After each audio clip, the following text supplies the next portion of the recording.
இப்படை தோற்றின் எப்படை வெல்லும். இந்த வசனம் பொருந்தக்கூடிய ஒரே படைப்புல யாருன்னு கேட்டா நாங்க மட்டும்தான்.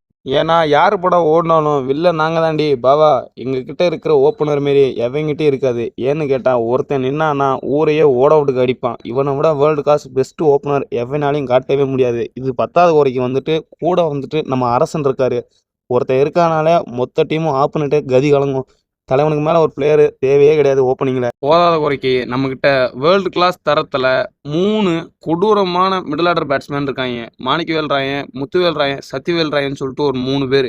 அதுவும் இல்லாம படை தளபதியே நம்ம கிட்ட தான் மிடில் ஆர்டர்ல கொடூரமான பிளேயர். ஆமா, ஆப்பனட்டு யாரா வேணா இருக்கட்டும், நம்ம சும்மா பிரிச்சு பிரிச்சு பிரிச்சு வச்சிடலாம்னு சொல்லிட்டு ஒரு 3 மதம் கொண்ட யானையை வந்துட்டு பினிஷிங் வந்துட்டு எடுத்து வச்சிருக்காங்க. குறைந்த விலையில் நிறைந்த தரம்னு சொல்ற மாரி இந்த 3 மதம் கொண்ட யானையை வெறும் 5 கோடி ரூபாய் கொடுத்த எங்க அண்ணன் மொக்கச்சாமிக்கு வந்துட்டு நம்ம என்னைக்குமே கடமைப்பட்டோம். என்ன ஒரு மனக்குறை, நம்ம படையில வந்துட்டு மேக்ஸ்வெல்லை மட்டும் மறுபடியும் எடுத்து போட்டோம்னா அப்படியே இந்த ஆக்ஷன்ல வந்துட்டு மிச்சரை சாப்பிட்டுக்கே போய் ஃபைனல் யாரா இருந்தாலும் கணத்துக்கு வா ஏரியால பாத்துக்கலாம்னு சொல்லிட்டு சண்டைக்கு ரெடி ஆக வேண்டியதான் நம்ம வேலையாகும். பங்காளிகளை விட நம்ம கிட்ட தான் படு பயங்கரமான பவுலிங் லைனப் இருக்கு. 2 பேர் இருக்காங்க. 2 பேர் போதும் ஊரையே ஓட விட்டுக்கு அடிப்பாங்க கண்டிப்பான முறையில். சிம்பிளாக சொல்லணும்னா ஓப்பனிங் வேணுமா ஓப்பனிங் இருக்குது, மிடில் ஆர்டர் வேணுமா மிடில் ஆர்டர் இருக்குது, ஃபினிஷிங் வேணுமா ஃபினிஷிங் இருக்குது, பவுலிங் வேணுமா பவுலிங் இருக்குது. மொத்தத்தில் எல்லாத்துக்கும் களத்தில் இருக்குது. எல்லாரும் ஏரியாவுக்கு வா, அதுதான் நான் சொல்ல விரும்புகிறேன்.